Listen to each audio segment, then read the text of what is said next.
எவ்வளோண்டு வளர்ந்து காய்ச்சிட்டு பாருங்கள். அதே மாதிரி தான் சுரக்காய் இவ்வளோ தான் கொடி அடிச்சிருக்கானா எத்தனை சுரக்காய் பார்த்தீங்களா? அது வந்து பாட் அந்த குடுவை ஷேப் சுரக்காய் இருக்கும், அது எவ்வளோ பெரிய காய் பாருங்கள். ஆனால் கொடி அடிச்சிருக்கு பார்த்தீங்களா எவ்வளோன்னு. அது மட்டும் இல்லை, நூக்கல் பாருங்கள், எல்லாம் டக்கு டக்குன்னு ஒரு மாதம் 2 மாதத்துலேயே டக்கு டக்குன்னு காய்ச்சிட்டு எல்லாமே. அடுத்தல இது என்னன்னு தெரியுதா? குடமிளகா,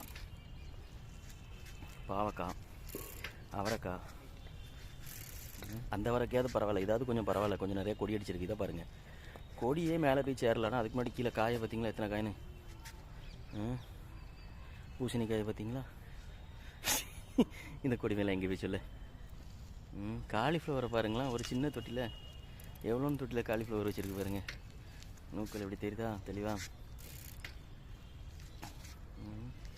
அங்கே பாருங்க, காலிஃப்ளவர் ஹார்வெஸ்டே பண்ணியாச்சு நிறையா. கொய்யாக்கா, அது ஏதோ ஒரு இது